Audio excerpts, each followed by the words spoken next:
Hey guys, this is it. This is final 2 chapters of 180 Files, the Aegis project, with me, lost, humble streamer with Karelia Hall.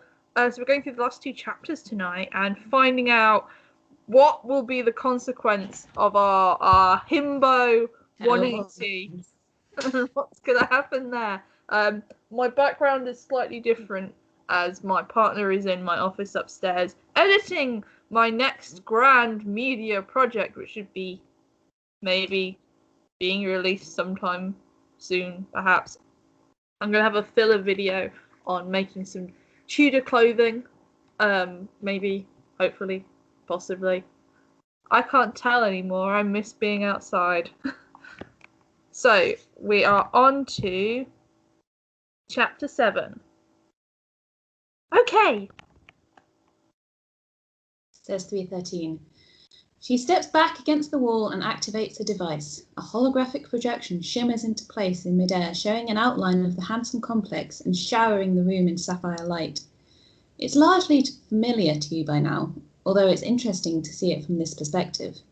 There's the largest central building, and then, connected to it by enclosed corridors, are the long block of the labs to the back, the airy glass cube of the employee facilities where you've been staying, and to the other side, one more building that you haven't been before. I've been compiling rough plans of the building based on the feed from 180 surveillance. Let's go through what we got. Show me what you got. Entrances to the complex. Door. Use the door. This wall encircles the entire complex, 313 says, pointing. You assume this is more for 100's benefit than yours, since you've seen it in person. High enough that you'd need equipment to climb it, you add. And that's out. You'd be seen. Up until now, 180's been getting in through the main gate here. That road in leads to the... That road in... That sentence makes sense. The word order is throwing off my speaking it. That road in leads to the employee car park and the reception building. I know, but I feel that it's throwing off my tongue. Like I should be saying that road leads in to the employee car park. Yeah.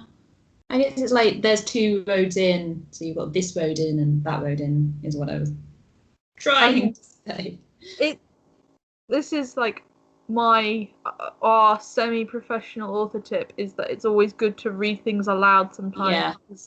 That makes sense when I'm reading it perfectly, but it just trips off the tongue and just feels a bit awkward. That road in leads to the employee car park and the reception building. It's the main entrance into the compound and leads directly to the complex's central building through the reception. But there is a secondary gate to the side here. That one's not open to visitors. It's used mainly for delivery vehicles, and that road leads up to the east side of the complex to this building. She indicates a block to the side of the main complex building. This is a part of the complex you've never been allowed in. Do we know what's in that building, you ask? Best guess, security offices, maybe storage. Well, I should be able to still get in the front entrance and get back to the atrium, you say. But 100 couldn't. He doesn't have any kind of pass. Location. What about this pass? Dude, these guns. Location of targets. Yeah, this is a little exposition bit that I just kind of folded into a menu to make it less long. Last I saw, Hercules was still at the party in the atrium, you say. But that was a while ago. If he's moved... You stand up, poking your finger through the projection. His office is up here, on the top floor of the central building. I assume he'd be there or in the labs. And fastest. Most obvious place would be the labs. The only way to get to the labs is through the corridors from the central building, you say. Getting past security. The party's still going on in the atrium. Getting in there won't be a problem. And then I'll have to get out and through the offices to the labs. That's going to be a whole different matter. The labs have the heaviest security of the whole complex. Okay, let me channel 100. Let me channel knowing that he now has a huge back tattoo. Not huge. It's just like a small one. Huge. Prison tats. I'll have to go in through the side entrance and the security block, says 100. I doubt getting in there will be easy. I want at least one of you to take the security block, says 313. That's where they'll have the systems I need to get into so I can override their building security and get into their surveillance. Looks excited there, 313. She has it the whole time. Everything's locked off without the proper passes, you say. We'll need one of those or some other way to bypass the doors. Also, there's a rogue. Good speech mark. Also, there's going to be security guards all over the place. And worse, we know at least some of them have the implants, so they could be flipped over into zombie mode. Like the guys who attacked me and Vicky. No willpower and high pain resistance. Do they even know what they're being made to do? Says 313, disgusted. It's sick. The projection rotates slowly. 313's annotated note shining in midair. That's what we're up against, 313 concludes. I've got one piece of good news for you. The drone, when I examined it, I found that it was set up to transmit some kind of short-range signal. Now, I couldn't make any sense of that then, but when I was talking to Agent 400, we realised it had to be connected to the Aegis. The signal was being used to activate the implants in the people who attacked you. How is that good news? It indicates that they need the active control signal to use the implant's override mode. If you can find out how they're doing that within the compound, maybe you can destroy or override the transmitter. 100 clears his throat, and you and 313 both look to him. Are we going to discuss the elephant in the room? What are we going to do about your angel? This is aimed at you, and why is Angel yours? That's a laugh at secret things. Do we like Angel? Do we want Angel to come with? I mean, this is actually a thing, because you used to be able to either have Angel come with you or Angel not come with you. But the problem was that a lot more stuff, like you got more scenes and more stuff happening if you had Angel with you. And if they didn't come with you, obviously the thing that they do at the end, they just sort of did and ran off with. So I did change it when I did the rewrite, so that now they're always with you, or like always meet up with you inside. Turn around and they're like, yo. Yeah. In their linen suit. It's not my fault that men have such like limited fashion choices. You could have like looked through, like he could be wearing like anything like Met Gala worthy, like just because it's been in the news recently, people have been recently retweeting Chadwick Boseman's outfit to the 2018 Met Gala, where he had this gorgeous white suit with like golden lapels and a cape, and I'm like, you could have had him wear that. All right. Next time I write Angel, I'll run their fashion choices past you, okay? Surprised no one else has been giving you crap over that. Okay, what's the best way for this? I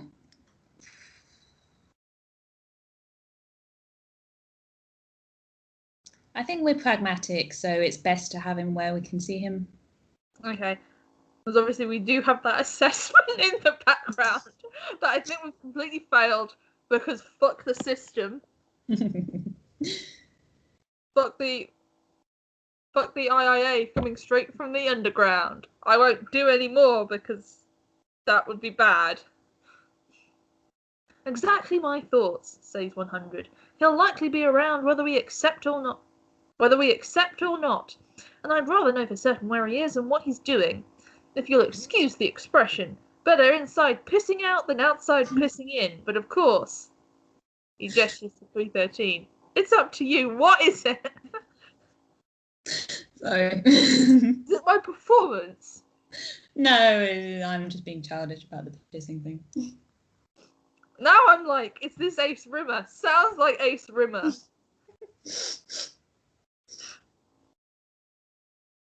313 stares at the projection for several moments. What a guy. You have written a version of Ace Rimmer, but like a spy version. On purpose. Okay, I'm not wild about the idea, but considering how little we have here, I'm going to say we shouldn't push aside potential assets. Contact him and see what he has to say. Fine, you say. All right. 313 claps her hands together. Let's do this. Bow, bow, bow, bow, bow, bow, bow, bow, bow, bow, bow. Back at the Hanson Club, back at the ranch. Eventually, you planned out the following options for entering the compound. You could go with 100 through the side entrance and help him get into the security offices and the compound surveillance systems. After that, you can meet up with Angel further inside the compound. Alternatively, you and 100 could split up, leaving him to make his way through the security offices alone while you enter through the front using your press credentials and meet up with 100 and Angel further inside. It will also give you a chance to make contact with any friends you've made on the inside, i.e. if you want to see Hex and Gareth and talk to them again, you need to go in through there. When you talk to Angel, this time on the record, he suggested that he could get you into the compound the same way that he was planning to get in. This may be the best way to keep an eye on him, not that you want to or anything. Which approach do you decide to take? Let's go in with 100. I vote 100. To be fair, people might not be giving you crap about the linen suit thing because you have yet to put it on your blog. Yeah. It's alright. Which you should check out. Scribble Games, isn't it? Mm-hmm. On Tumblr. It's very good. Extra bonus stuff. It's great. You changed back at the safe house into a dark grey long-sleeve tee and jeans suitable for dirty work. That's just to say that you're not still going around in a couture dress or whatever. Well, to be fair, we changed out of that after we got doused in kerosene, but I'm like, dirty work? Very dirty girl. We need clothes for dirty work. Using her access to Hercules' PA system that you helped provide by planting the infected flash drive, 313 has sent emails from the PA's account setting up a fake delivery. When you and 100 drive up to the side gate in a newly rented van, the guard at the post checks her screen quickly and waves you through. Easy. You hope the rest is going to be like that. You drive up a short road to a small parking lot outside the security block. 100 parks, and you hop out of the van as another security guard heads towards you, having emerged from a side door to the security block. He'll be here to help unload your delivery, which is difficult, seeing as you don't actually have one. Okay, so seeing this option's greyed out. So... Yeah, you only get that if you've taken all the... there was an option to sort of check on the security guards and see if you could track down the guys who attacked you in the car park. If you take all of those options, then you find out something about one of those guys, that he's a friend of this man. And so you can be like, oh, hey, I know a secret about your friend. Okay, we're going to have to knock him out, aren't we? Because yeah. Knock him out. As 100 talks to him, you creep up quietly behind him. When you're close enough to touch, you surge upwards and clamp your arm down over his windpipe. He struggles, but you keep an iron grasp, not letting him break free, and shortly his movements weaken as the blood flow is cut off, eventually rendering him unconscious. You frisk the guard quickly, getting his pass. You step through into a small storage room at the exact same time as another guard walks through the far door. His mouth drops open, likely to demand who you are. Without missing a beat, 100 throws a small metal sphere at him. It crackles with electricity as it hits, and the man convulses and drops to the ground. There'll be more coming, he pronounces. We need to see what we're up against.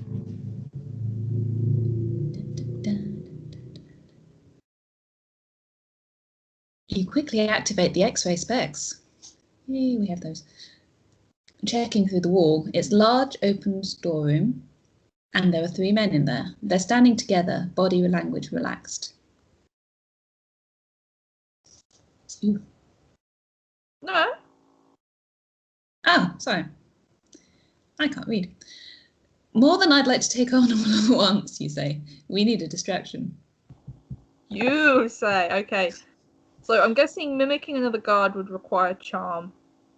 Or something that we don't have. Yes, yeah.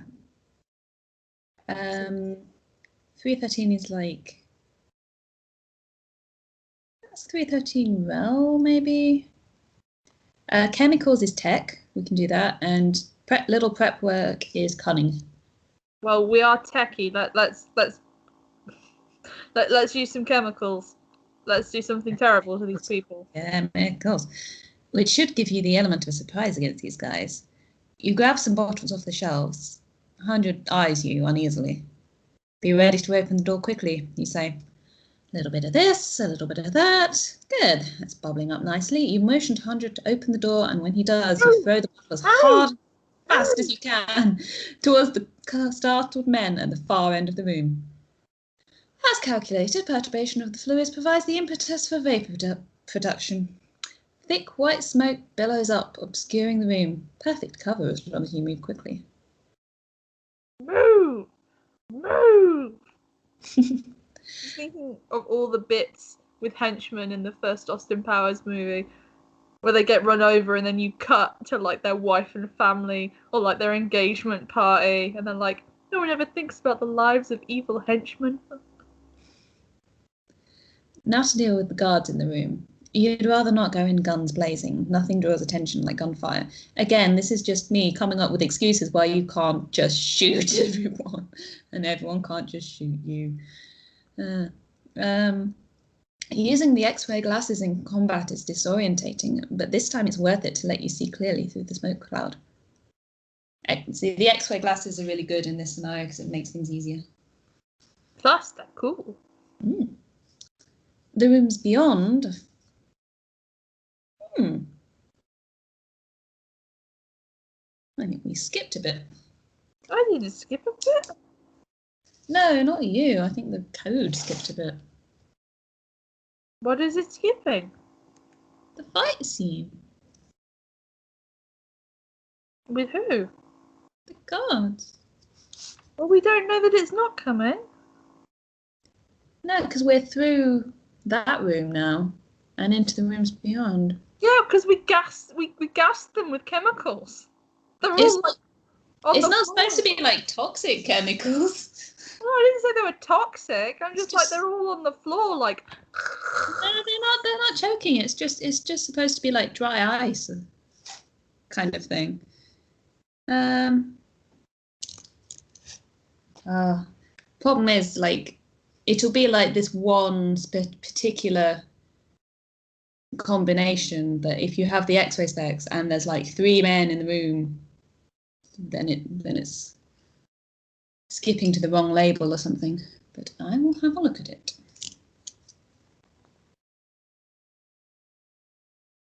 Anyway, the rooms beyond are thankfully empty. Finally, you make it through the storage area and find yourselves in the main security office. Here, surveillance footage from the whole complex is shown on a bank of screens that covers one entire wall. The only light in the room comes from these, in a constantly shifting pattern. There's a console in front of the screens and a few desks and chairs. It isn't an especially large room. There's one woman sitting in a chair in front of the screens, listening to headphones and apparently oblivious to your entrance. She's got a chip in her, stark white against the bones of her shoulder. Are we tasering her? Taser.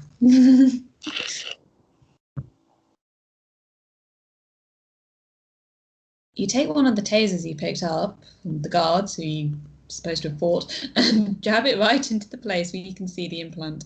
As she convulses, you drag her out of the chair and quickly tie her up. The effect of the shock should wear off quickly enough, but she still seems dazed. Her eyes dart around the room and her mouth hangs open in shocked upset. 100 crouches down next to her, interested. How did I get here? She asks. You don't remember, he says. I don't know. She wriggles, noticing her hands are tied. What the hell? Oh, yes, sorry about that. You believe you're experiencing some bad side effects from your implant. You've been restrained for your own safety. Try not to fret. Her eyes are saucer wide. Am I going to be okay? This will all be over soon. He doesn't look reassured.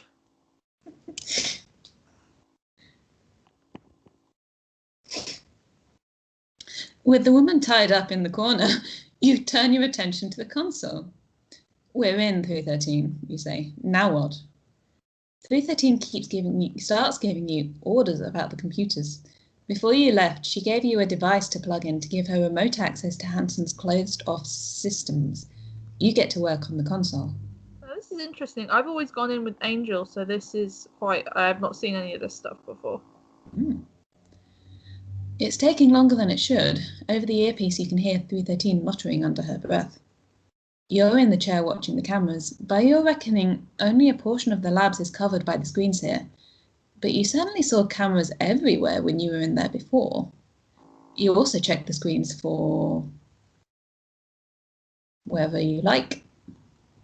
Any of them, so it doesn't make a difference? Any of them, it's just sort of extra info. Perception. The clean white space is quiet, the peace disturbed only by the occasional group of people passing through as they leave the party. While you're distracted watching the screens, you aren't paying attention to something closer to home. The door opens. Dun dun dun dun! The guard moves fast. 100 is faster. From his position by the door, he grabs the guard's arm as it darts to his belt. In the precious moments it takes you to get up out of the chair, the two of them grapple. 100 gets the upper hand, and once you get involved, the fight is over quickly. It's like that fight with Captain Kirk and what is it, a Gorn? Yeah. The guy in the suit. That's how I'm imagining it. Double hand punch. Are you two okay? Asks 313. Like, and when you reply in the affirmative, she says, This is going to take longer than I thought. So we can't leave it here alone in case more people come, says 100, and we don't have time to hang around. I'll stay. 180, you go on ahead. You sure? What if more guards come? I'll manage. I've only got a broken arm. Watch yourself, he says, and watch your back around that Diablo agent. He pauses, then says, and 180. Faustus, he's just a man. Remember that. Sorry, that's not supposed to be a funny line. You race along the glass wall corridor that connects the security block to the main building and come out into another corridor. This one is lined with doors, most of them locked. You peer through one window and see a darkened office with lines and lines of empty desks. There you are, says Angel. I was starting to think you died. He walks towards you, dressed in his motorcycle gear. Sorry to disappoint you! Is that the best line? Sure. Do these not make any difference? I don't remember. I don't think they make much difference. I'm just glad you decided to take us up on our offer, Isabella, he says with a dazzling smile. You go to one of the doors along the corridor, taking out the pass card, and swipe it on the sensor. You swipe the card against them. This is the problem. Chapter 7's so branchy that it got quite complicated. The entry light turns green and the door clicks open. Change of plans, you tell Angel. We're not waiting for anyone else. We're moving towards the labs. Works for me, he says, though he stiffens. A second later, you see it too. Movement. The dark glass shows the fractured reflection of a reflection. The shape of someone in the corridor on another side of the office. You put your back to the wall and start to sidle towards the nearest door, wondering if you could get into one of the offices without being noticed. These glass and tile corridors are all too exposed. However, you squint at the form, trying to judge size, shape. There's something familiar here. You stop trying to hide and stride forward, rounding the corner. To her credit, Vicky hides her surprise well. If I remember, you had particular problems with Vicky being in this chapter. Hmm? As in, you had her there, and then you were not sure what to do with her. Yeah. I think, yeah, because she needed to be doing something in it for it to not...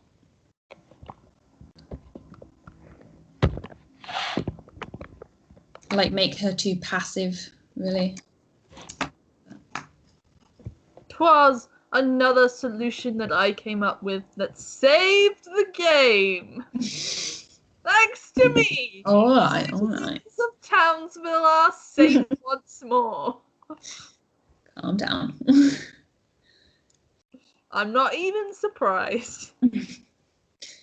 Yeah.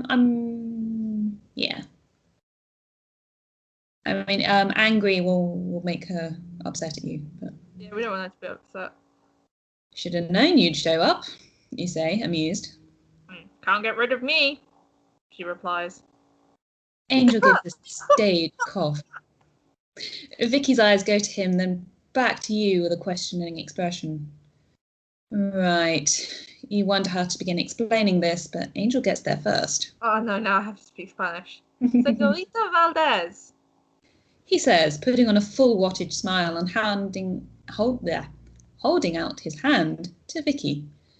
Un placer conocerte finalmente.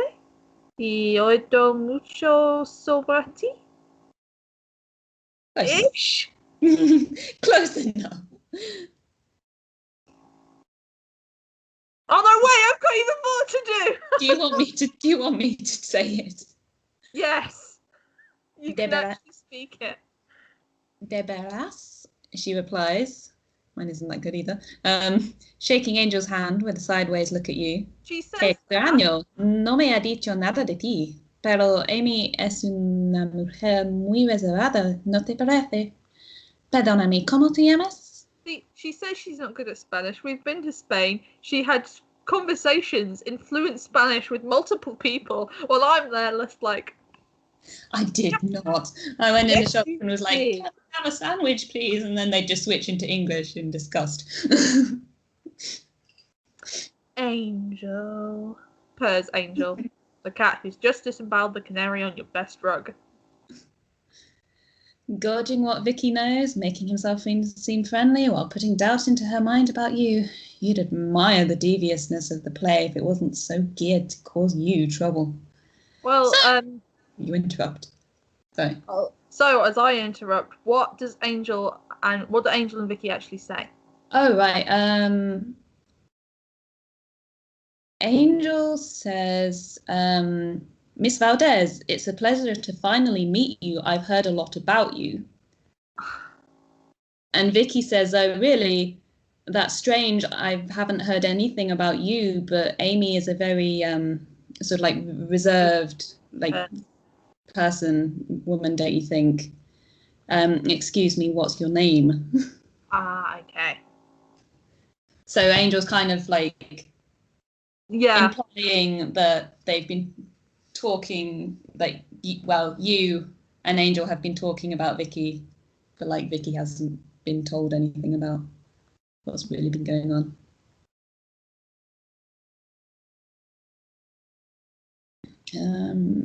So, you interrupt. Vicky, I assume you're poking around for information. You know it, she says, and so are you, right? So we could team up. Not a chance, says Steve 180, listen to me this time. We cannot have her risking the secrecy of the situation. You've already done enough damage here. Just get her out of the way. Lock her in a cupboard or something. You glance away from Vicky and meet Angel's eyes. He's looking at you knowingly. This situation really needed to get more complicated, didn't it? If you let Vicky come along, you know that 313 won't be happy, and that will come with consequences for your assessment. But Vicky might be the only person in a position to reveal to the world Hansen's true crimes and get some kind of justice for the employees taken advantage of here. We might as well let Vicky come with us because we've already been like pissing 313 off on and off. Yes, come along. But if anything happens, hang back, okay? She grins. Deal. 313 is notably silent. She's just like, the Lord is testing me.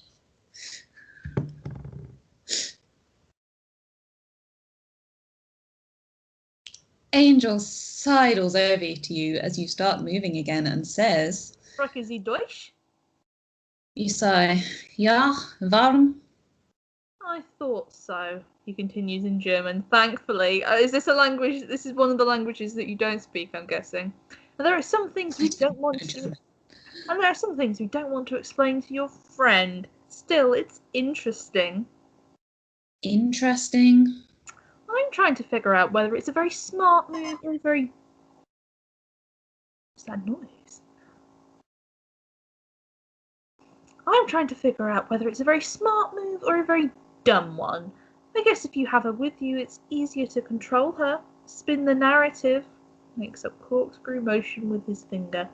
And if your bosses tell you to eliminate her, she's right there. But then, maybe I'm giving you too much credit. He grins at you. Maybe it's more of a physical appeal?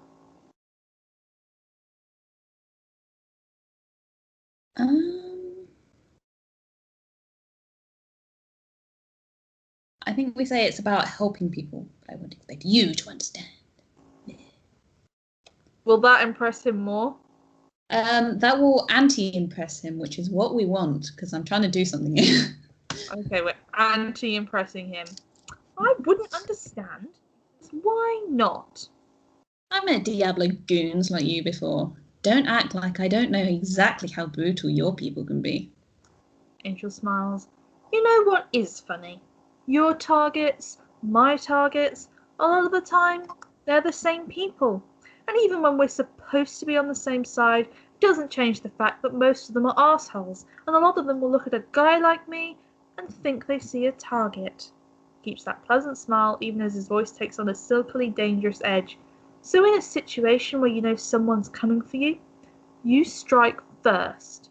You put them in a wheelchair or a body bag. But if you'd rather be righteous and dead, go ahead. When you put it like that, you say, it doesn't sound like a great job. Makes me wonder why you do it. Angel looks away. I'm just saying I'm a realist. Vicky is frowning at you both now, upset by being so blatantly left out of the conversation. You're being rude to her, but with Angel in a talkative mood, you might be able to get him to tell you more about his job and his employers. Talk to Angel more. Alright. We might end up flirting with everyone and romancing no one. So, you say, what's it like working for a supervillain?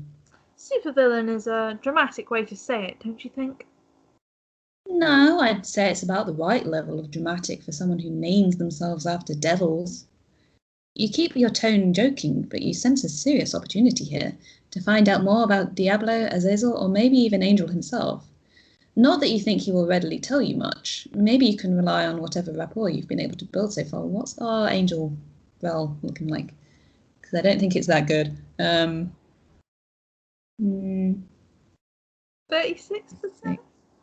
Yeah. That's not going to get you anything really juicy. So basically these are different levels of hardness, with the last one being like you have to have quite a high rel, and then the middle one's kind of middle level, and the top one's the lowest. So Are we just going to go with the top one? yeah. Can we not ask about Azazel? Is 36% not mid enough? No. I think it has. My knees.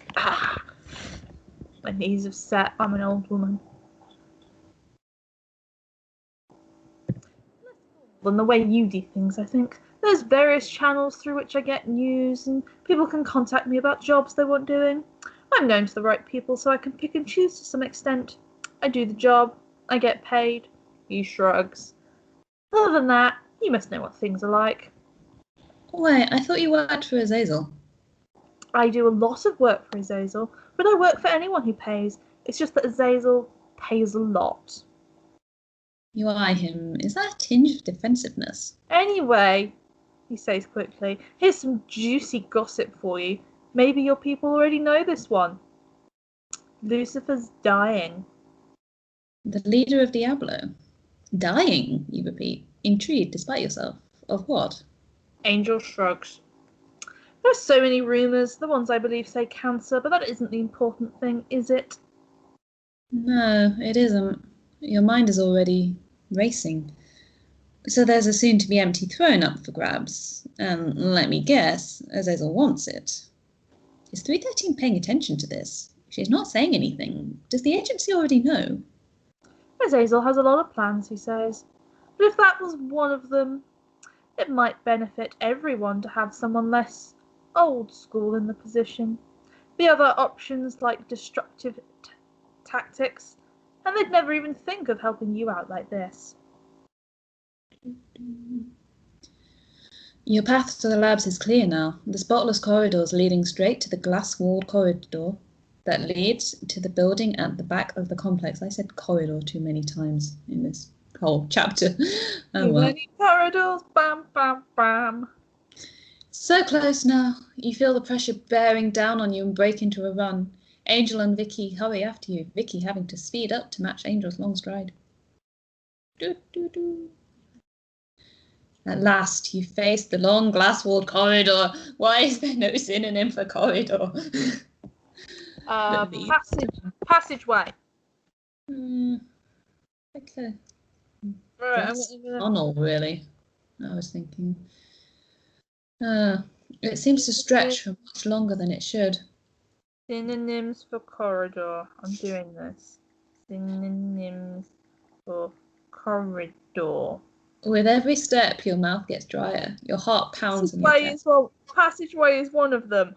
Aisle, hallway, gangway. Gangway? Arcade, cloister. I don't think cloister would work. Still. Anyway. Angel moves ahead of you, approaching the glass door cautiously, gun out. Vicky lingers behind you.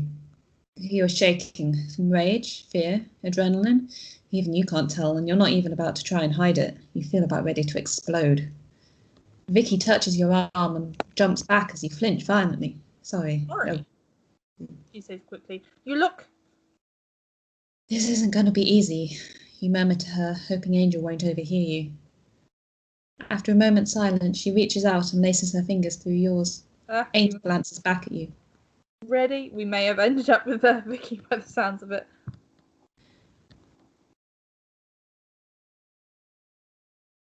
The entrance to the labs is like an airlock with 2 doors and heavy locks. You worry whether the passcard you have will open these doors, but after only a moment, the light flicks to green. Inside, the labs are as cool and clinical as you remember. Various banks of equipment buzz and beep themselves. You listen hard and think you hear a distant echo of voices off to the right side of the block. Where are we on the security systems? You say, keeping your voice low. The walls around you seem to reflect the smallest sound. Almost there, 313 says. Almost isn't helpful, Control, you growl. I'm doing what I can, she retorts. See, now you're mad at each other. Because of Ricky. Angel sidled over to you as soon as you started speaking, obviously eavesdropping, not subtle. You turn your attention back to the far-off voices. Switching on the X-ray specs, you peer in that direction. They work better over short distances, and there are a lot of obstacles in the way to distort the picture, but you can make out blurred figures clustered there. Okay, Vicky, you say, this is where we need to split up. There are people over that way. It's going to get ugly, and you should stay away. There's plenty to poke around in over here. I've had enough of guns for a while, she says. But look, I know you're some commando or something, and I'm not, but I wish I could help more. I know. Wish me luck? She gives you a small smile, then leans over to kiss your cheek. Good luck. Angel raises an eyebrow at you. As Vicky wanders away and you and Angel head deeper into the building, he says, Do I get a kiss for luck? For me or her? Angel makes a show of thinking it over and shrugs. Well, you're closer. Maybe later is a flirt option.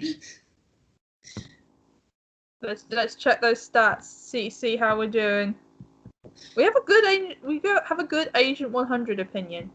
Yes, because we went in with him and did good stuff. Well, we've got 42% with Angel now. I mean, It's not the best. Angel has pulled something out of his jacket. You squint and recognise some sort of hypodermic syringe. As you watch, he injects himself in the neck with a brief grimace. What was that? He rolls his shoulders and rubs his neck. Antidote. You know about the kind of shit he's invented. There's an antidote? How much do you have?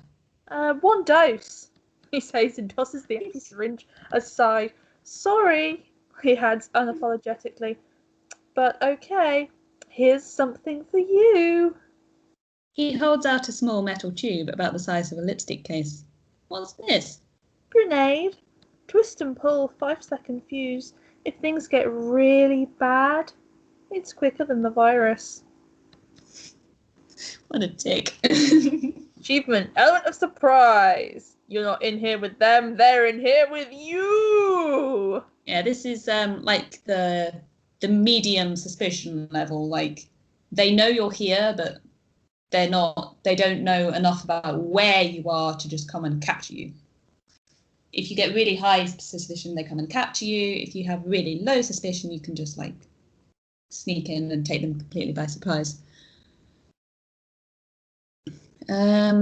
Keeping low, you creep through the interconnected rooms towards the far end of the labs. But before you can reach the room where the voices are coming from, there is the sound of a door opening nearby. Angel hisses a warning and grabs your arm, dragging you down behind a counter. Heavy footsteps pass by your hiding place and head in the direction you just came from. Angel follows their progress with narrowed eyes. You see him reach for his gun and put a hand on his arm to stop him. It would be too noisy, even with a silencer. You peep over the counter, looking towards the room at the end, and see another person emerge, heading in a different direction than the first. The layers of glass between you reflect and twist their form like funhouse mirrors. I think they know we're in here. Angel says close to your ear, keeping his voice low. You try to ignore the tickle of his breath on your neck. Yes, you say, an idea forming, but they don't know exactly where we are. And that gives you an advantage. They're spreading out one by one, which gives you the chance to thin their numbers. I'm guessing we're setting a tech-based trap. We could. Let me check something. I'm trying to keep our angel respect really low because something happens if you do that. We've got it quite low so far, I think. I am really regretting having angel respect be a hidden stat because it even causes me problems. I played myself. Well, surely to really undermine his respect, we would try to be stealthy because we're not stealthy. Yeah, we're bad at. Oh wait, hang on. What's our health look like? It's 90%. We're good. We can take a little bit of beating. we can take a little bit of pain. Oh, sorry. Skype's being weird. Oh. Come back, Skype. Oh, there we go. These labs are large, shadowy, and filled with convenient hiding places. You've got to be able to take advantage of this somehow. You beckon to Angel, who follows you as you head through the lab, keeping crouched beneath the level of the countertops. Your hunters move through the different rooms of the lab, visible through the glass, setting Link into a grid pattern search. You won't be able to keep hidden much longer. Best keep this simple. There are 2 of them on the north side of this block. Their paths should lead them together. As you weave your way towards them, you grab a rack of glass test tubes from a counter. One man is in a room on his own. You head towards the other, a woman, until only a few rows of counters separate you from her, and toss one of the test tubes over. She turns round, alerted by the noise, and you throw a few more to get her to go into the room. Once you're through the door, you immediately slam it closed and lock it. They both begin banging on the glass, and now the other 2 guards come running. One you meet head on and use his momentum to smash him through a glass wall. The other doesn't go down so easily. More bruises to add to your collection, but at least you've bought yourself a path to your final target. I mean, that feels more successful than I thought it was going to be. I mean, we did throw a guy through a wall, though. It's like a semi-success, like you take some damage.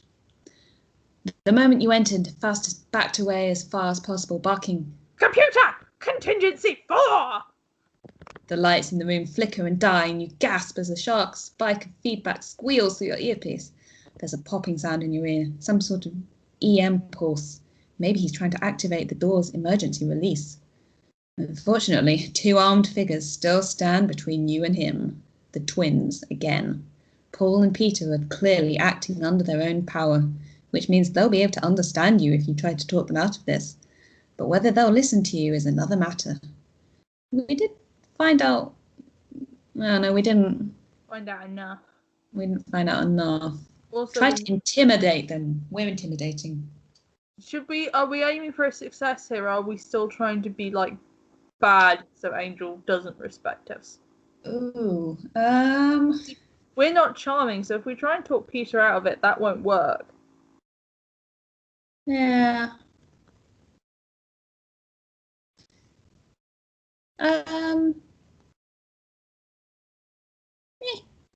Let's see what happens.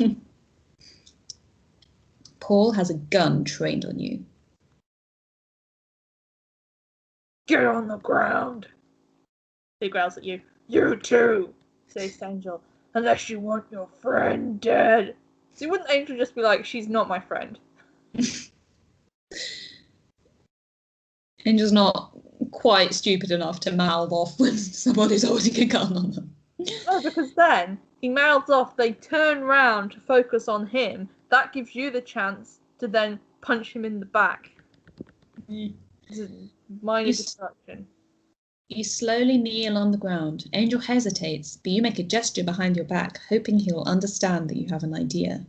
With obvious reluctance, he kneels too, behind you, so you're between him and the gun. Pete, check them. I'll call it his brother. Are you sure this is what you want to do? You say quietly as Peter approaches you, looking up into his eyes. Because I get the feeling all this isn't your idea. How often do you get to do what you want, Peter? He hesitates. What's she talking about?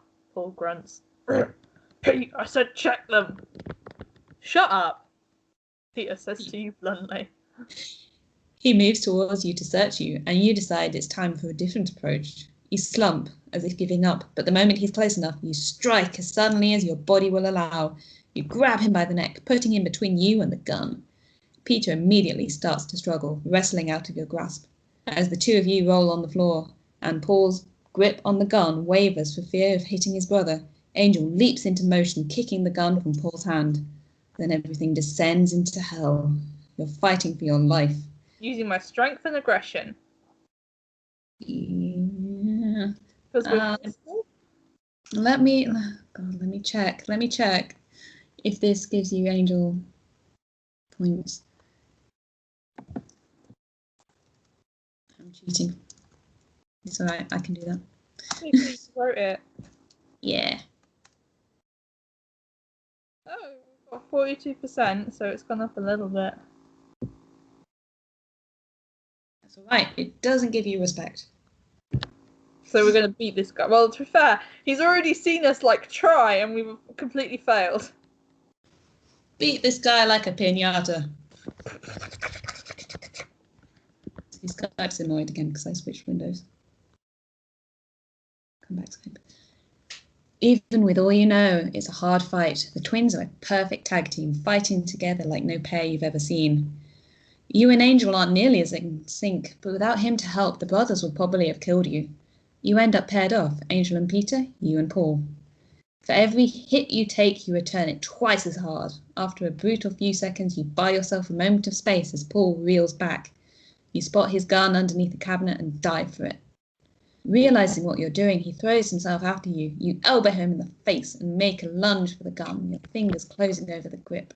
You bring the gun up in his face. He freezes. You and your brother, get out. Now.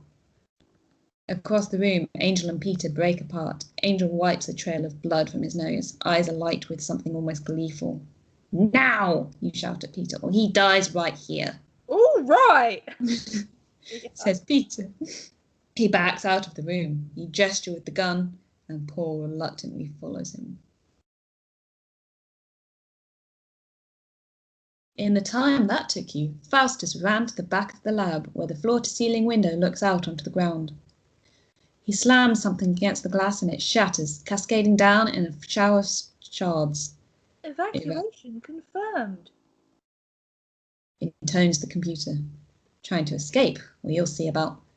But before he runs through the hole in the window, he snatches up a plastic cylinder from a bench and tosses it at your feet with a sneer. Nestled in the heart of the clear plastic is a tiny vial marked with a serial number and a yellow biohazard symbol. There's a compressed air pump for rapid release of the compound and a timer with 20 seconds on the clock. You remember the vials, rows and rows of them. There's a clean room further back in the labs. If you're fast, you can throw it in there and let it go off harmlessly inside. But it'll cost you valuable time as Faustus tries to get away. That's clearly what he expects you to do. You don't have to. Keep chasing him and you'll be out of the blast radius before it goes off. Everyone else left in here won't be so lucky. You know too well how horrific a death they'd face. I think we should go to the clean room, just because I know that then you get a cooler scene. Okay, go into the clean room, get a cool scene. You snatch it and start running, feet slipping on the polished linoleum, breath ragged. You reach the clean room, slamming against the glass, another airlock door, slow to open. Clutched in your sweating hand, the cylinder clicks as the timer ticks into single digits. Things inside are beginning to move. The inner door slides open and you hurl the cylinder in. You slam your hand against the door panel again, frantic. It opens ponderously, and then, just as slow, why make these doors so damn slow, begins to close. When it seals fully behind you, your knees almost buckle with relief. A second later, the cylinder sprays up a fine mist, filling the chamber with the deadly weapon. No one to harm now, thanks to you. Now to catch up with Faustus and hope that delay didn't cost you too much. You charge back through the labs, through the broken window, catch a glimpse of him rounding the corner of the building and give chase. Your heart pounds in your ears, your feet slap against the concrete ground, but there's another sound growing ever louder. Now you recognise it, the unmistakable noise of a helicopter. And this is... Achievement Pursuit, chase after the enemy. Achievement, 3rd time's the charm, defeat 3 death traps. Hey, that is the hardest achievement to get, according to who's got what on Steam. What? 3rd time's the charm? Yeah. Nice. Because, yeah, this scene is all due to you. Because I was like, I need something, like, really cool for this climax. And you were like, you need a helicopter scene. And I was like, oh my God, I need a helicopter scene. Yep. The best spy and disaster movies have a helicopter scene where everyone's trying to get to a helicopter, something happening in a helicopter. There's someone hanging off a helicopter. Was this the day we made those terrible baguettes? Oh, yeah. Yeah. Salt bread. Yeah, we were trying to make baguettes, and I misread, I think, a teaspoon as a tablespoon for salt while making the bread. And I make a lot of bread, so I should have picked up on it. But I just went, maybe baguettes have a lot of salt in them. Yeah, that's normal. And then we were like, why isn't this dough rising? And you were like clutching it, like kneading it to try and get it warm. And we're like, why isn't this dough rising? And then I baked them, and they looked nice. And then I ate one, and I was like, this is all salt. It's funny because it would take you a few seconds because like you bite into it and be like, salt. Yeah, I think John ate them all. Anyway, oh yeah, because actually, I'll tell you about it when we get to the next part over this. You make it into the gardens and see the helicopter already landing. Black, no markings, no serials. A glimpse of the pilot shows a figure in goggles and balaclava.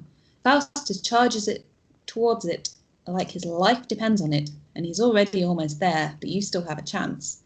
Because if you stop to disarm the trap, he will get a bit further to the helicopter. Problem is, you're in the garden, and so are a lot of the party guests, and they're all confused by the helicopter, and they're in your way. Bulldoze them! Bulldoze them. We are forceful. We can do this. You square your shoulders and out and run. You square your shoulders and charge, knocking an unwary couple aside like bowling pins. To your dismay, you see Faustus scramble into the open side of the helicopter. It begins to rise from the ground again. See, if we hadn't, I remember explaining that you need a scene where you're hanging from a helicopter. See, so if you don't do the trap and you just chase after him, he doesn't reach the helicopter. Well, if you, basically, if you do the trap, it adds a bit of time, and if you fail that check we just did, it adds a bit of time, which makes this last bit really difficult. But if you don't do the trap and you succeed at that last check, then you catch him just right there, and you don't get the scene with the helicopter. And the scene with the helicopter is cool. Of course it is. It was mine idea.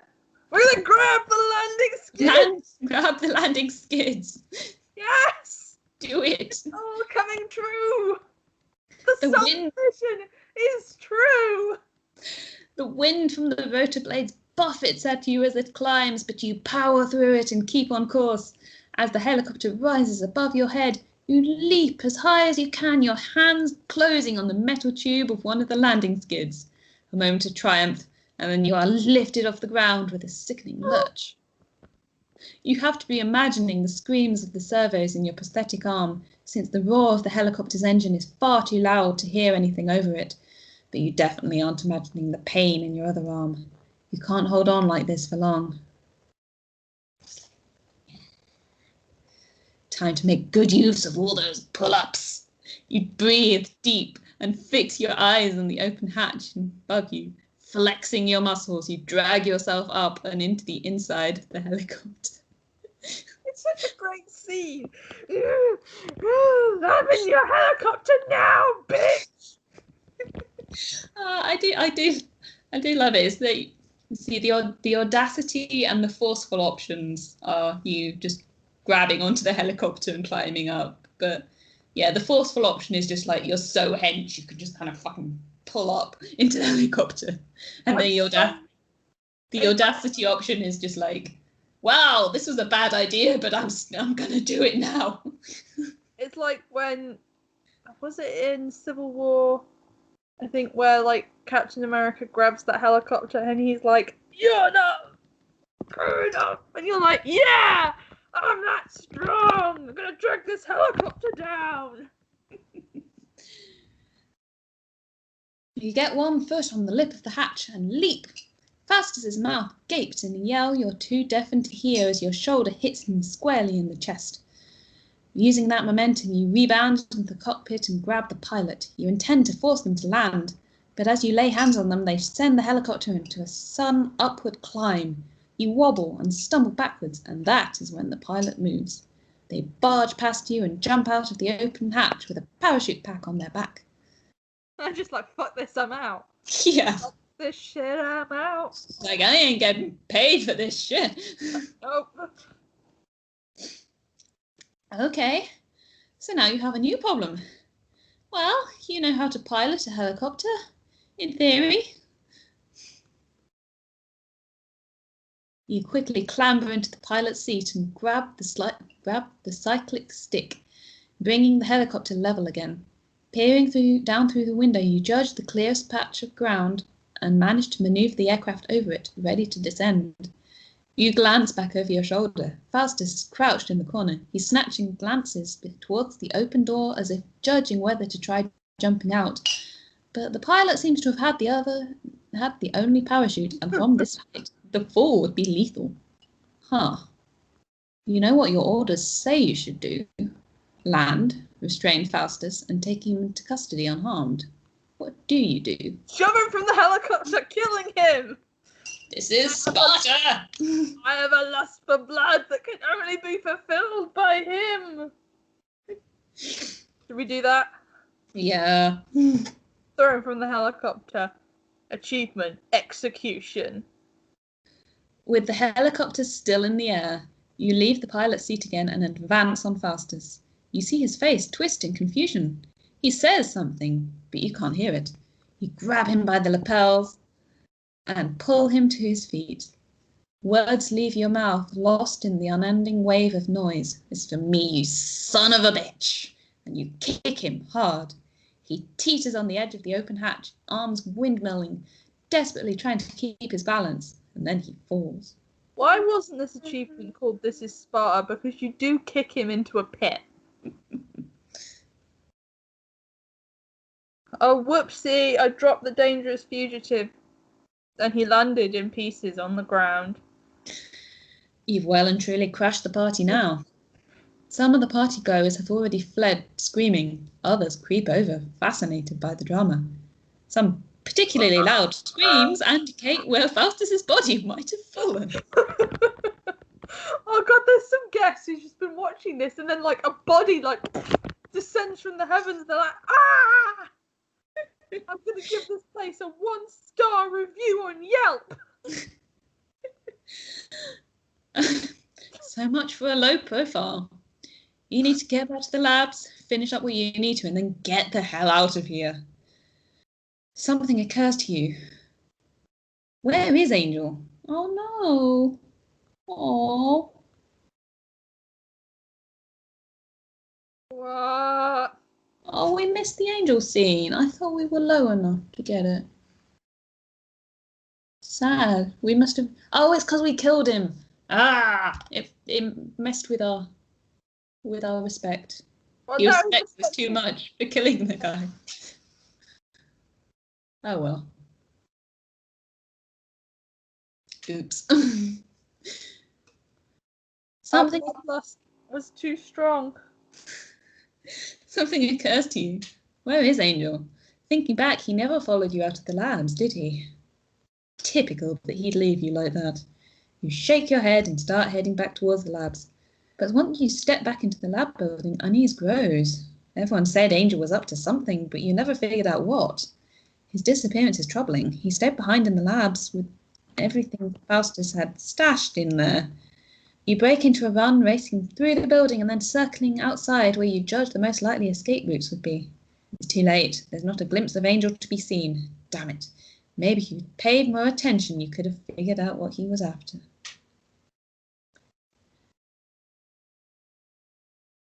Your phone was fried by Faustus's EM, so you scavenge another one and call 313, who picks up instantly.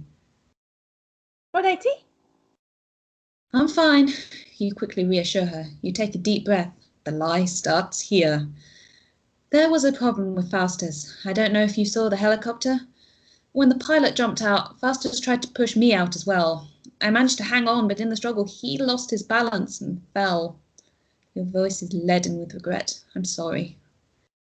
Right. It's 3:30 after a pause. Guess I can cancel the extraction vehicles then. Is there anything else you say? Honestly, 180. There's 313 sounding incredibly tired. There is a ton of trouble inbound. Local police, local agencies, national agencies, I don't even know who else. Once you go out, you're not going to be able to get back in, so I'm just thinking about what's in the labs. I don't know how much Faustus would have kept in these labs. It seemed like he was using the other place as a base for most of the time. I was thinking about more than just that. Right now, all the information on the Aegis is housed on the Hansen servers. They've been so paranoid about security that I don't think there are external backups. What are you saying? I'm not saying, says 313 a little too quickly, just what we've seen this tech can do. Maybe without Faustus's input, the mind control parts will be inaccessible, but even so, makes you wonder, right? That doesn't sound like a control opinion, though maybe 313 is thinking of the hordes of outside agencies that will be swarming the corpse of this nightmare. After that, this tech will be out there, for good or ill. Hanson Technologies has poured everything into this. Without it, in whatever form is left, you know the company might fall, though perhaps it deserves it. Also, through Vicky's investigations, a lot of what happened here might work its way out to the public. If there's no evidence left, however, the story becomes foggier. I think we should delete it, but not burn it down, because that harms Vicky's story if you burn it down. But I like fires. 313 is oddly eager to help you release a virus into the computer that rampages through Hanson's systems, devouring all mention of the Aegis. Any work anyone does on it will have to start right from scratch, now to get the hell out of here. Let's get out of Dodge. Get in. Okay. Ooh, give me a second.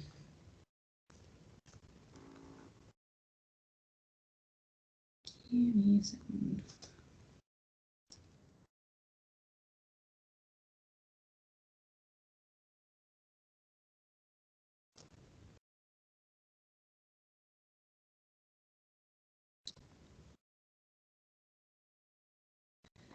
You spent the weekend Chapter 8.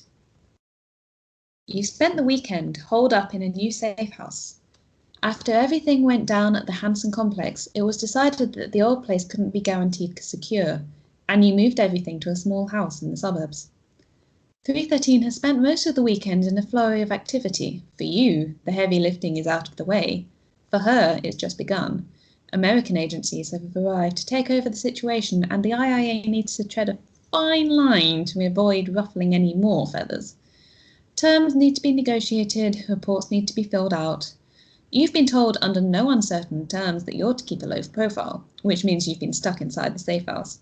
It wasn't so bad at first when you were tired enough that you barely wanted to leave your bed anyway, but you're starting to get restless. Oddly predictive of what things are like right now in this hell world. 100 hasn't been around much. You're not sure if he's out on business or if he was given the same orders as you and is ignoring them. You haven't even been able to have a proper talk with 313 since she's been so busy, but today she takes a break and comes over to you. Oh, I don't think she's going to be happy. Ooh. What is, let's see our stats. Let's have a look at our agency stats. 69. Nice. We're not doing too bad, actually, weirdly. Yeah, but have you seen her opinion of us? It's 31%. It's almost as much as Agent 100. Why does Agent 100's not more? Not sure. Seems like he didn't like something we did. Possibly like kicking a man from a helicopter. The new safe house is decorated in a dated, chintzy style. You're sitting on a sofa patterned with huge, misshapen roses, trying not to get absorbed into the soft cushions. 313 sits down beside you. The shadows under her eyes are obvious even against her dark skin. So, she says, expression serious. I guess we've got some things to talk about. I've been writing up my report on this mission, including Faustus's death. She fixes you with a meaningful stare. You stay calm. I told you what happened. Self-defense, she says. Right? The question has an edge to it. That's right, you reply. With your skill set, with your history with this man, you had no choice but to kill him in self-defense? Okay, let me see. Loyalty is loyalty. We're not friends. Performance record is ambition, I think. Friendship, yeah, takes 313 rel. Sense of justice is justice. The last one we can do, but it will like make her hate us even more. Okay. Are we? We're very pretty high. Hmm? Sorry, can we go back to stats? Our ambition's pretty good, I think. We've got 80%. Oh yeah, I yeah. was gonna say we've been ambitious from the start. Yeah. 313 blinks. A frown starts to develop. You can tell the signs of certainty wavering. Finally, she concedes. I'll write my report with that in mind. There is a lull in the conversation. 313 is either quietly thoughtful or on the brink of falling asleep. How are you doing, you ask? Fine. There's just a lot to do, but I'm managing. This is the easy part now, isn't it? I may be green, but I can deal just fine. You're confused at first. 313 sounds like she's repeating words from elsewhere. Then you remember what she's referring to. The conversation you had with 100 about her the day you arrived here. You heard that. I heard you might, 313 says. Of course I heard. Well, you proved 100 wrong. We're going to throw him under the bus. I'm always good at proving people wrong, says 313 with some bite to it. Maybe you didn't realise I overheard, but I'm pretty sure Agent 100 did. Like, maybe that was the plan. Some kind of test. That seems to be the flavour of the week, doesn't it? You say. So was there anything else? No, I need to get back to those reports. Next. We're not friends. We're not friends. 100 has asked to meet you in a bar a few minutes' drive from your new safe house. You're pleased to be finally allowed out. He's waiting near the door, dressed in a sober charcoal grey suit. He nods at you by way of greeting, then motions to the bartender. Whiskey, double on the rocks. Whatever my friend's having. Drinks in hand, you take a corner table, leaning in conspiratorially so your conversation won't be overheard by nosy fellow customers. He stares down into his glass for such a long time that you wonder if he's forgotten what he wanted to talk about. And then he sighs and says, I'm retiring. Oh, you say, because it seems to demand a response. I've been doing this job for a long time, he says. He's looking in your direction, but his eyes are fixed in the middle distance. It's overtaking me, so the agency is looking for someone to fill the top spot when I'm gone. Oh, you repeat, as the penny drops with a clang. That's what this promotion is. Yes, they want my opinion on the shortlisted candidates, and while this turned out to be more of a test than we were expecting, it still counts in my book. He regards you over the rim of his glass. From what I've seen of you, from your performance in the field, he says, I will say you're the top candidate so far. You don't do things exactly how I would do them, but I can't argue with your results. You get things done, so I'm recommending you. Are you okay with this? Man, are you okay with this? He's Achievement not. stamp of approval, earn Agent 100's recommendation. He's not okay with this. He's drinking whiskey, like, non-stop. He looks down into his whiskey, downs the remains. I can't argue with the facts. I'm slowing down. I'll advise you to think very carefully about this. It's going to come with a fair chunk of department oversight and coordination. They've been trying to put that on me, and I've been dodging for years. The next Agent 100 won't be so lucky. And think about if this is what you really want for yourself. This isn't a job that lets you do much else on the side. You've got to be prepared to devote your entire life. Sacrifice it if necessary. He continues, I've been putting one eyebrow up so much it hurts my face. I wondered about it considering, but I can't deny your performance.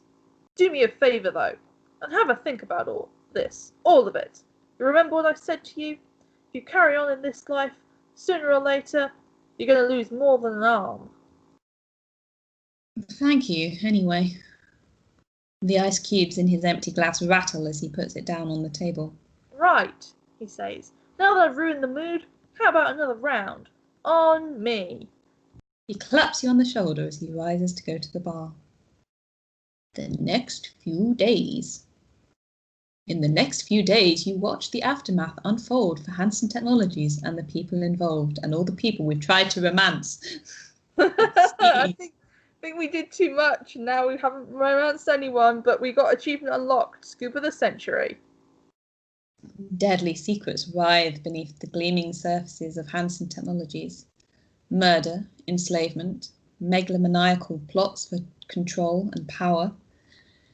And, thanks in part to you, the whole world will know about it. The moment she got out of the complex, Vicky started writing the article that would make her career. Everything she got from you and everything she had picked up on her own went into it. She left you out of it, as well as the true nature of Faustus and his patrons. But even without those parts, it was a thrilling story. It released while you were still hiding in the safe house, and to say it caused a storm would be putting it mildly. The IIA and the various authorities who swept in after the fact may well have wanted to keep the situation quiet, but all chance of that was obliterated.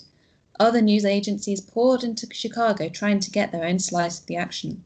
Social media was a whirl, especially when employees of the company, finally fully realizing what had been done to them, started speaking out. In the face of that, your people stuck to keeping their own involvement out of it, leaving Hansen Technologies out in the open to be torn apart by the wolves. Hercules lawyered up and stayed silent, but he is now under investigation for, among other things, the murder of Dr. Atkinson. Achievement, Rising Star. Have a good relationship with Vicky. And as for you and Vicky, that's not a question you can answer from afar. After a few brief phone conversations, you go to see her. It's the same cheap hotel you took her to after the parking garage. The room is a mess, clothes strewn across the furniture next to stacks of paper and scrawled notes. Vicky is talking on the phone when you enter, but her face lights up when you enter the room. She quickly ends the conversation and rushes at you, grabbing you in a hug. You're in a good mood, you say. The best! Says with a gleaming smile. It's good to see you. My editor sent over a bottle of champagne. I thought maybe we could open it up and celebrate. To be blunt, she's not just offering you champagne. Are we gonna plunge it? Are we gonna date Vicky? Is she gonna be our final option, or should we see whether we have an option with Hex or Gareth? You can sleep with her without it like locking you in romance forever. Do we want to read this? Do I want to have to narrate? Release. No. Oh no, sex scene. No, why did I pick this? Hey, that's what I just said. Oh no, it's like it would have been fine, but now I'm like, oh no, I have to read this out loud. Oh no. I'll go ahead then. Sounds wonderful, you say, meeting her gaze with a smile. She pops open the bottle of champagne and pours it out into 2 plastic cups. Your fingers brush as she hands one of the cups to you. Your hands remain lightly touching, neither of you breaking the contact. She looks up into your eyes. Are you going to kiss me or not? This is awkward. You kiss her. As the embrace deepens, her hands travel up your arms and she starts to slide your jacket off your shoulders. Nuzzling the side of her neck, you shrug the jacket off, letting it fall to the floor.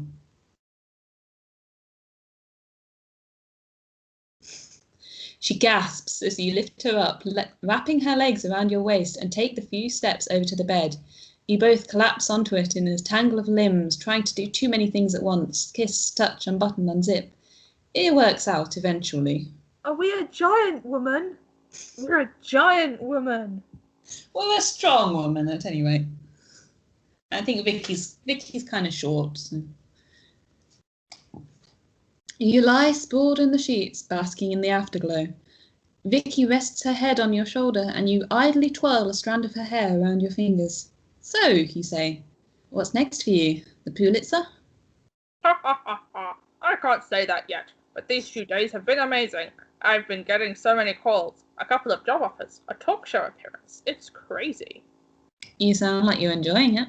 So much, she says happily. And it sounds like you're going to be busy in the near future. She shifts her position, propping herself up on one elbow so she can meet your eyes. Yes, and you'll be somewhere else, right? Somewhere you probably can't say. Probably. It's okay, she says. I mean, I could definitely do this again. She gives you a wicked grin. but I never saw you as a woman who sticks around. I don't do serious relationships, to be honest. See ya! Peace! I get it, and it would be difficult for me with everything right now. She settles back down, and you lie together in contented quiet. You know, you say, after a few moments, I don't have to leave just yet. She leans into you. Oh, you have some idea? What was that you were saying about doing this again? Goodbye. Between the negative attention and the status of the CEO and the loss of the Aegis, it seems certain that Hansen Technologies is finished. Their stocks plummeted so much that they were withdrawn from the market, and a formal declaration of bankruptcy is said to be just around the corner. Obviously, all of this had an effect on Hex. After a few phone calls, you drop by to visit Hex at their current base in an upscale hotel. They've been hiding from media attention, and it's not just the media who are interested. You pause to take a look up and down the street outside the hotel. Just look at all those unobtrusive vans. If you had less of experience with these things, you'd almost be worried. One minor infiltration later, you let yourself into Hex's room. Hex is curled up in a chair by the window, staring down onto the street below. They glance up as you enter and say, Hey. In a low voice. You sit down on the bed. Is it a stupid question if I ask how you're doing? They try to smile with limited success. It's not a question I know how to answer. How do you deal with my dad's a supervillain? Difficult, you agree. And I'm talking about myself again. It's not like I was the one who actually had stuff put in me. No, I was the one doing the pudding. Their voice breaks and they put a hand over their mouth, blinking back tears. What's the best option? I think it's just whatever you feel. A gentle hand on their shoulder to comfort them with my giant arms, for I am a giant woman! You didn't know, you said soothingly.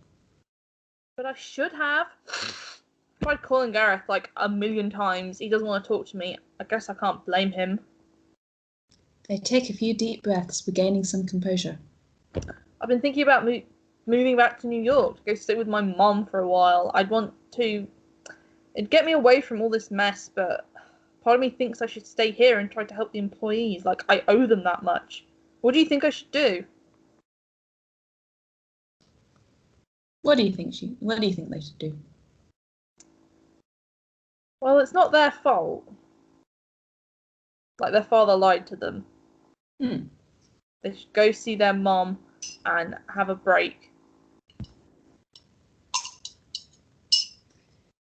You've got to take care of yourself before you can help other people. Hex looks relieved. That's allowed, right? Hex still frowns, but some of the tension is gone from their frame. They rise from the chair and step up to the window, pressing against the glass. After a few moments staring down at the street, they look back at you. What are you going to do now? I don't know yet. I'll be going somewhere else. Don't know when or where yet.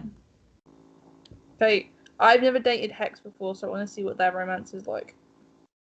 I've had Gareth. If they're like really sad in this version, you don't get a sex scene because they're really sad, and it would seem like weird. But sad sex is fine, I guess. Ew.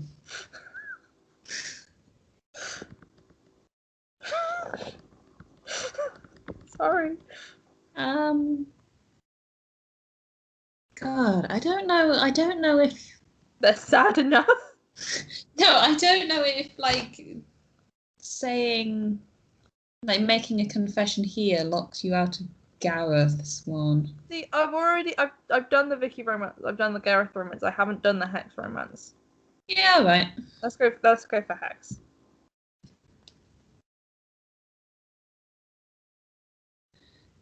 It would seem hard to make this conversation any more awkward, but this might just do it. But you think there's something here.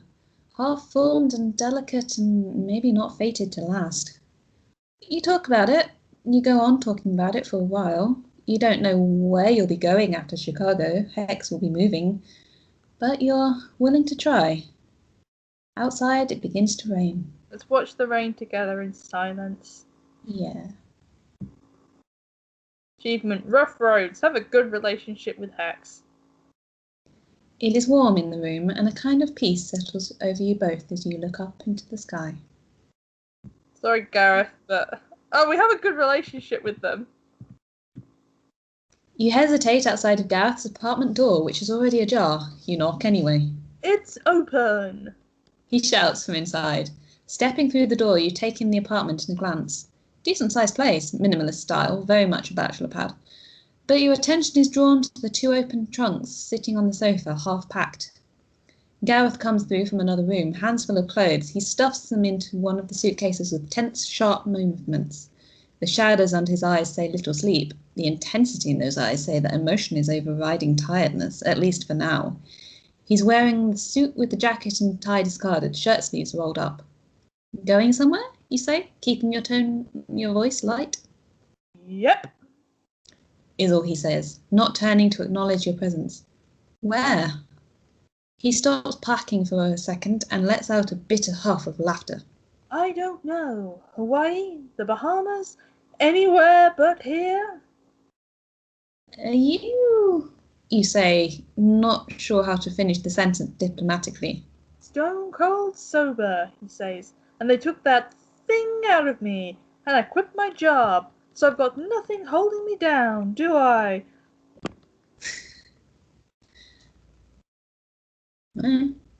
Are you okay? Am I okay? The first time he turns around to look at you. Would you be okay after this? Oh no, wait, he's cross. He's cross because we jumped. Yes! Oh no! To be fair, we went on one date that was mostly okay. I think he's overreacting. He takes a few steps towards you, fists clenched on the last piece of clothing still clutched in his hands. After finding out people you trusted were using you like a puppet? You feel your own muscles start to tense. You doubt he actually means to threaten you, and you know for sure that you could hand him his ass if he did, but the situation is beginning to trip your fight instincts. Calm down, you say. I can't calm down, he snaps. If I calm down, I'll start thinking, and then I'll start wanting something to stop me thinking, and then... He heaves a deep breath. Shoulder slump. He tosses the mangled t-shirt aside. Why are you here? He says, his voice low. Didn't you get what you needed already? Or did you want to rub it in how gullible I am? Fell for everything they told me. Fell for you. It's funny. I know. Colour burns on his cheeks, and he turns back to the suitcases, blindly rearranging the contents.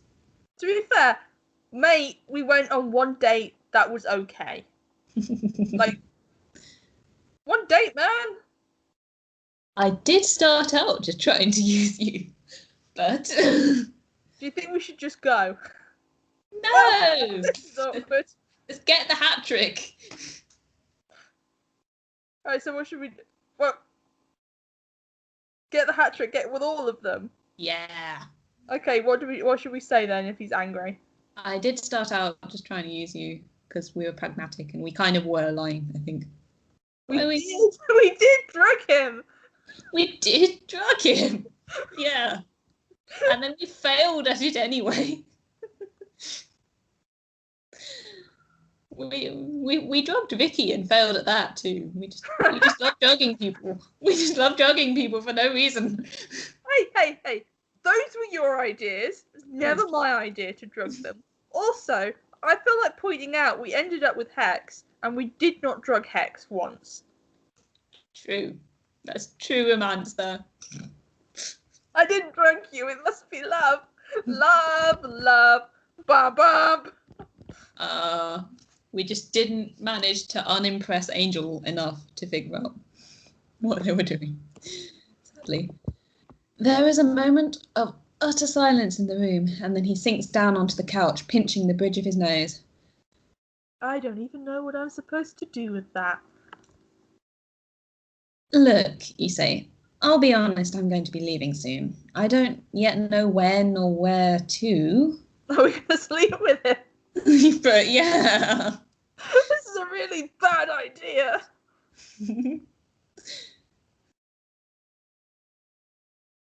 Oh, it's not James Bondy if you're just not sleeping with anything that moves. You sit down next to him and he looks over at you. That sounds like a bad idea. That stings. You suppose you can't blame him, but still. Right. Well, you start to get up again, but he reaches over and puts a hand on your arm, stopping you. That wasn't a no. Thank God we didn't tell him that we drugged him. A small, almost reluctant smile crosses his lips. I do the wrong thing, it turns out badly. I do what seems like the right thing, it turns out badly. I guess I have bad judgment, and He gestures to the suitcases. I could use a distraction. His gaze lingers on your face, then slips lower. What do you think? Okay, we're doing this. We drugged him. The drugs have worn off by now. I'm very good at distractions, you murmur, leaning in. This is like karma for writing all these terrible lines. Now I have to speak out loud. His lips brush against yours, soft, and then he pulls you closer, kissing you with a hunger which you readily return. His body presses against yours. Pushing him back and straddling him. With one motion, you push him back against the couch cushions and swing a leg over him. He makes an incoherent move of approval, and his hand slides up underneath your shirt, over the skin of your back. You lean in again to kiss him, and your hands go to his belt buckle. See ya! Deuces! You pad back into the living room, which is messier than it was. One of the suitcases is tipped over, spilling its contents across the floor. Finding your own clothes might be challenging. Want some coffee? Garrett says, over by the kitchen counter. You pick up a shirt. Wait, no, not yours. Nice, though. Silk. You wonder if it would fit you. Because I'm a giant woman! Why? You reply, did I tire you out? It's been a long week, okay? He says rightly. Tell me about it. You flop down on the couch. So I hate that. Does Agent 180 have pants on or off in this scene? I'm pretty sure it's just implied they're naked in this scene. Like, I think that they're like, I hope she's been to the bathroom before she sits on that couch. Yeah, that's why you're coming back into the living room. Okay. Because I'm gonna that's gonna be a stain there, otherwise. So when are you jetting off? I hadn't planned that far ahead yet, he admits. Right now, my plans are up in the air. I might suggest one plan will be getting some rugs or carpet in here, you say, looking down. Hardwood floors have their disadvantages. Floor burn is bad. I say. It is. Floor burn is bad. It's painful. You know, that never really came up before, he says, grinning widely. But, yeah, point taken. Joins you, picking up a stray t-shirt and slipping it over his head. I guess I need to pack again and then figure out where I'm going. Want any suggestions? I've travelled a fair bit. He shrugs and reaches to retrieve a slim laptop from the coffee table. Okay, let me show you where I was considering. Nassau, definitely, you say. Gorgeous beaches and one hotel there made the best mojito I've ever had in my life. You did also get chased through the streets by a guy with a sword that one time, but that's really a you-type problem. Sounds like a winner, he says. Let's see what flights they have. You laugh. Surprised that it comes out nervous. It's tempting, but rain check. I need to see how I stand at work before I can make plans. So quit. You laugh. It's way more complicated than that, but I don't need to go just yet, and I can think of much better things to talk about. It is evening. 3:13 is busy, and you have exhausted the limited entertainments of the safe house after just having sex with everyone. Yep. Well, we didn't sleep with Hex. We did a nice thing with Hex. We watched the rain with them. Yeah. They were too sad. With nothing to distract you, you find your mood darkening. It's taken a few days to sink in, but you killed someone. Not the first blood on your hands, unlikely to be the last. Still. I don't regret it at all! The bloodlust is not contained. I don't regret it at all, but it scares me how easy it was for me. A single decisive motion was all it took to take a life. No hesitation, no lingering guilt. Is that only a product of these specific circumstances? Or is killing getting easier for you with every time? One day, will it carry no weight at all? You heave a sigh. Now you're getting philosophical. Maybe some fresh air will help. You're heading to the door when 3:13 emerges from a side room to intercept you. There's a call for you from the director, she says. She wants to speak with you. You nod and head in. Teeth gritted with anger. Grr. Agent 180, says the clip voice over the speakers. I've been reading the reports on this mission. I realised that it turned out to be a far more challenging prospect than anyone had anticipated. You try to wring even a scrap of insight from her calm tones and fail. Overall, your performance has been adequate. Although you failed in one of your main objectives, to keep Faustus alive, I've been convinced that you've done well enough in other areas to overlook that. But make no mistake, I will be expecting better from you in the future. You're joking, right? No, we can't say that to her. Oh. Do you want to say that? Yeah. Screw you, old lady. If I manage this at all, it's in spite of you keeping me in the dark on important details and running your test like I'm some kind of rat in a maze, you snap. The director's response is, so I see your surprised frost doesn't form on the screen. Be careful, Agent. I do not take insubordination lightly, and you should understand that you will always be tested, because we need the best. This indication of unrest within Diablo is intriguing, 180. It may be something we can take advantage of. I'd like you to go to the Washington branch office and discuss the matter with Agent 300. That will be all. The line goes dead. Another day, another mission. She didn't say you had to leave straight away. Heavily implied it, yes, but didn't actually order you. What will you do in whatever time you have now? So we can't spend time with 313 because we're not her friend. Can't spend time with 100. Oh, are we not good with 100? Oh, we did have quite low rel with him, I guess. Yeah, you need 40. How could we have got it up higher? I don't know. I usually seem to be quite easy to get that, but... Let's go spend time with our new partner. You pick up your phone. Hey, it's me. Got a minute? Epilogue.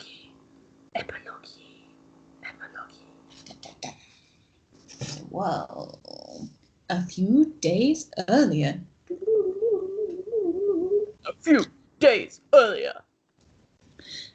The bike stops for the first time since getting out of Chicago, pulling up outside a truck stop on the highway. Angel gets off and stretches. He reaches for the case. It's inconvenient, but after all this, he can't let the thing out of his sight, not until he gets back home. After a moment's thought, he opens up the bike's saddlebags and unfolds a backpack, quickly deciding on the essentials. Some of it was bought when he arrived, and he doesn't care too much about losing it. But some of it is special tech, hard to replace. He throws several things into the backpack and slings it over his shoulder. Clutching the case, he turns away from the bike and walks into the diner. An outsider looking at the young man in the corner booth would think he was engrossed in the diner menu. In fact, of course, Angel is barely glancing at the card in front of him. Part of his attention is focused on assessing his surroundings in a routine honed by years of practice. The other part is putting together his next steps. The IIA knows his face and his last location. He has to act on the assumption that there will be alerts out for him. That meant O'Hare Airport was out, but he'd had a plan for that anyway, hence the travelling. But the bike. Isabella had seen the bike. He needs to lose it and find something else to drive.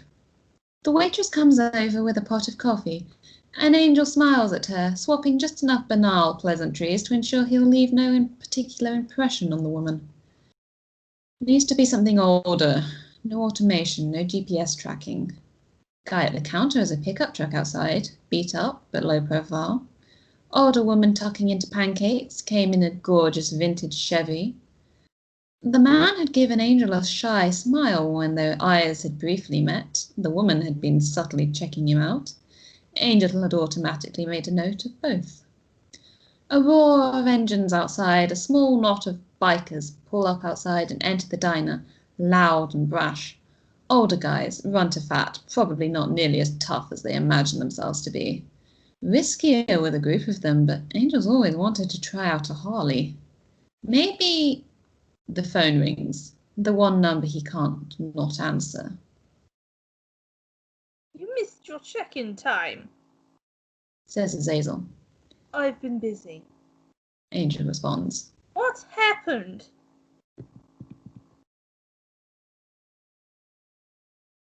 Angel's status. Are you safe? Azazel adds. I wasn't sure whether you wanted to say that. Yeah. I'm fine. Working on getting out of here. I'm going to need the jet. Of course, just let me know where.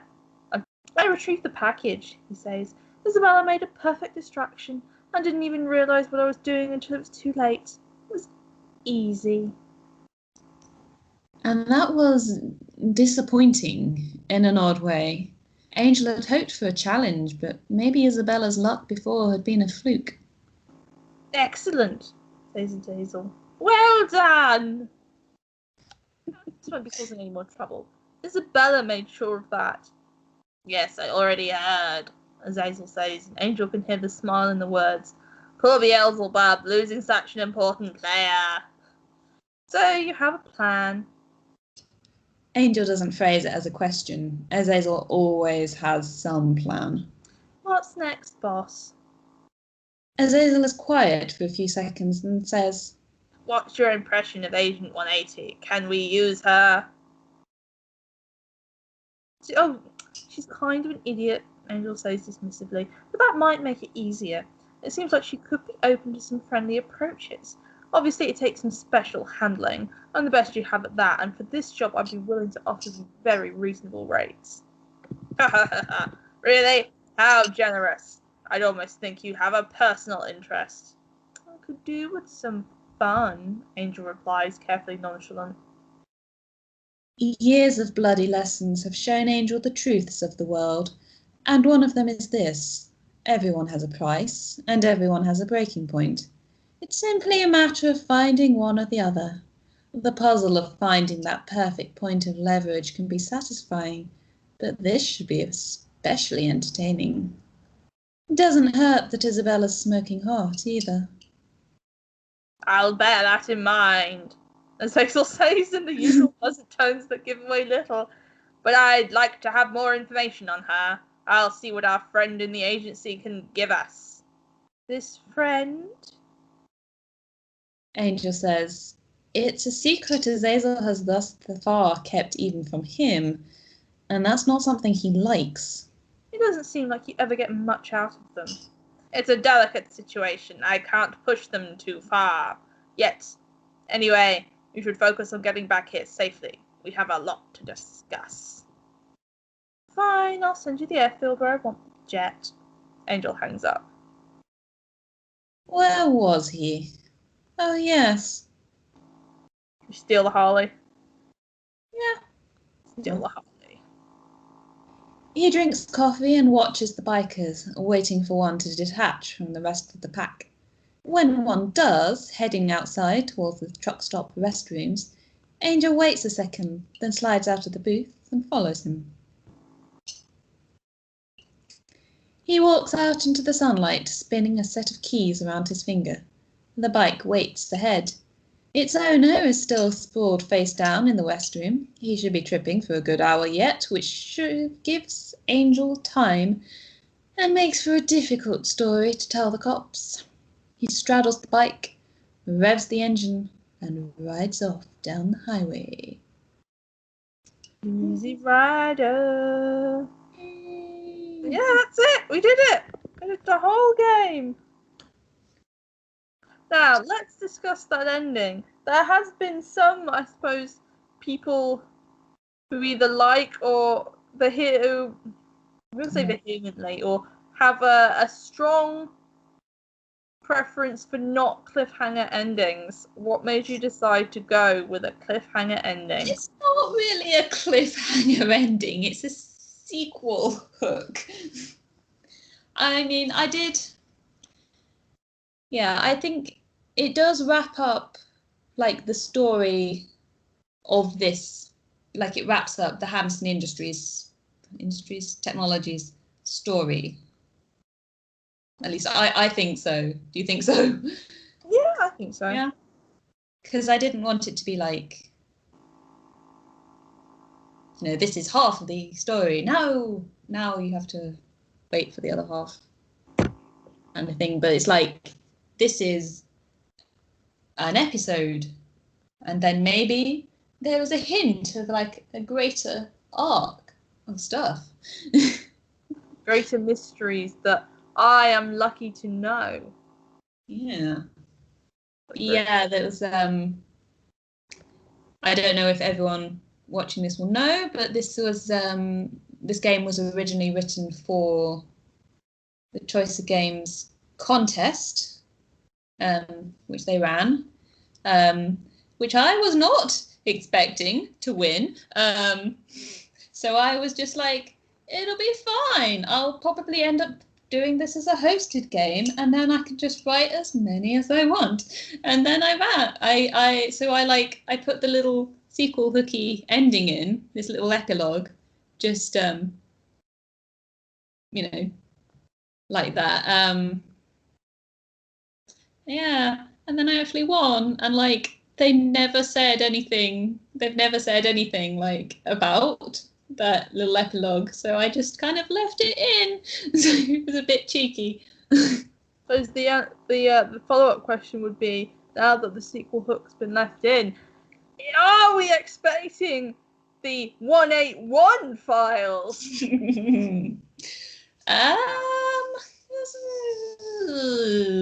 Watch this space.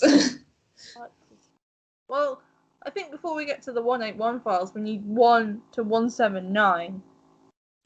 We need all those 179 other adventures. It was like, it's because I was gonna call it the Agent 180 files, and then like the Aegis project, but that was too long, so I chopped it to 180 files. Okay, I was just ripping you. But no, that's the Aegis project wrapped up. We might be back in the future with another Choice of Games game. Maybe we'll do some other games, try some other talky game things, see what that happens. I've spent the last 4 days, I've lost track of time, playing Crusader Kings 3 obsessively. We could do some of that. I've got a lot of cool indie games on my Steam wish list. We may do some of those. But yeah, we will watch this space and see what happens. No, that is me, Jess, and this is Karelia, who was meant to say goodbye or like something. Oh, sorry. So it's me, Jess. And me. And we will bid you good night and see you soon.